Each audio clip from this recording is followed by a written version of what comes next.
Hello मेरे प्यारे भक्तों, तो आज हम लेकर आए हैं शीतला माता की कहानी। शास्त्रीय मान्यता के अनुसार चैत कृष्ण पक्ष की अष्टमी वैशाख ज्येष्ठ और आषाढ़ महीने के कृष्ण पक्ष की अष्टमी को शीतला अष्टमी पूजन करने का प्रावधान है। इन चारों महीनों के 4 दिन का व्रत करने से शीतला जनित बीमारियां से छुटकारा मिलता है। इस पूजन में शीतल जल और बासी भोजन का भोग लगाने का विधान है। श्रद्धालु शीतलाष्टमी का व्रत रखकर माता की भक्ति करके अपने परिवार की रक्षा करने के लिए माता से प्रार्थना करते हैं। इस बार मंत्रांत से 2 अप्रैल, 3 अप्रैल और 4 अप्रैल को शीतलाष्टमी बसौरा पर्व मनाया जाएगा। ऐसा माना जाता है कि शीतला माता भगवती दुर्गा का ही रूप हैं। भारतीय उपासना पद्धति जहाँ मनुष्यों को आध्यात्मिक रूप से मजबूत करती है, वहीं शारीरिक और मानसिक रोगों को दूर करने का भी इसका उद्देश्य होता है। कहा जाता है कि गर्मी के दिनों में शरीर में अनेक प्रकार के पित्त विकार भी प्रारंभ हो जाते हैं। ऐसी मान्यता है कि शीतलाष्टमी का व्रत करने से छोटी माता का प्रकोप नहीं होता है। शीतलाष्टमी और शीतलाष्टमी व्रत मनुष्य को चेचक के रोगों से बचाने का प्राचीन काल से चला आ रहा व्रत है।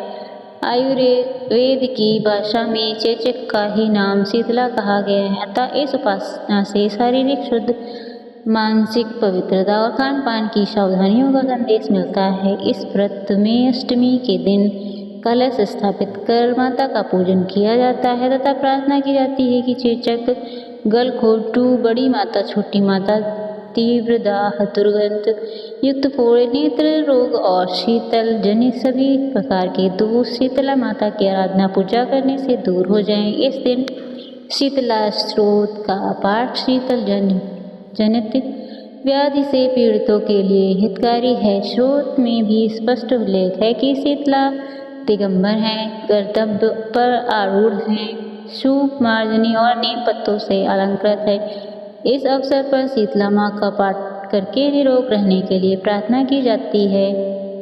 एक बार एक राजा इकलौते पुत्र को शीतला अष्टमी व्रत कथा। एक बार एक राजा के इकलौते पुत्र को शीतला चेचक निकली। उसी के राज्य में एक काछी पुत्र को भी शीतला निकली हुई थी। काशी परिवार बहुत गरीब था, पर भगवती का उपासक था। वह धार्मिक दृष्टि से जरूरी समझे जाने वाले सभी नियमों को बीमारी के दौरान भली भांति निभाता रहा। घर में साफ सफाई का विशेष ख्याल रखा जाता। नियम से भगवती जी की पूजा की जाती। नमक खाने पर पाबंदी थी। सब्जी में न तो न छौंक लगता और न कोई वस्तु भुनी तली जाती। गर्म वस्तु ना खाएं। वह स्वयं खाता, ना शीतला वाले लड़के को देता।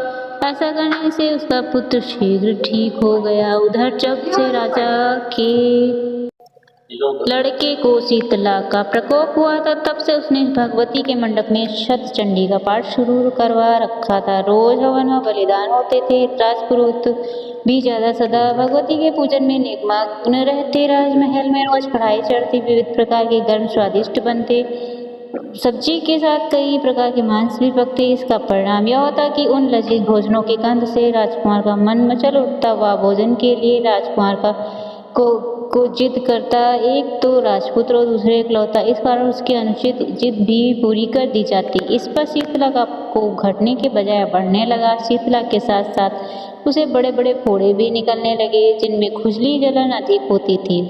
शीतला की शांति के लिए राजा जितने भी उपाय करता, शीतला का प्रकोप उतना ही बढ़ता जाता, क्योंकि अज्ञानतावश राजा के यहाँ सभी कार्य उल्टे हो रहे थे। इससे राजा और अधिक परेशान हो गया। उसकी समझ में नहीं आ रहा था कि इतना सब होने के बाद भी शीतला का प्रकोप शांत क्यों नहीं हो रहा। एक दिन राजा के गुप्तचरों ने बताया कि काशी पुत्र को भी शीतला निकली थी, पर वह बिल्कुल ठीक हो गया।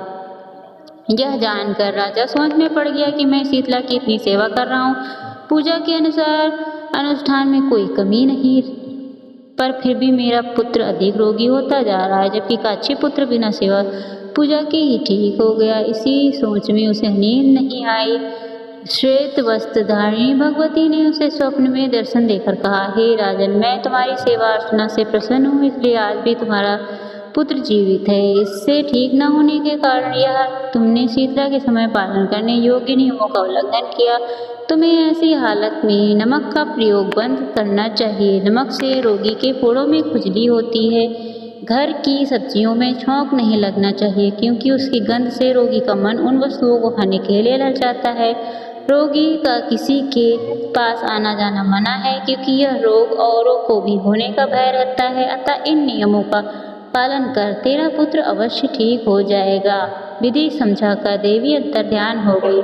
प्रातः से ही राजा ने देवी की आज्ञा अनुसार सभी कार्यों की व्यवस्था कर दी। इससे राजकुमार की सेहत पर अनुकूल प्रभाव पड़ा।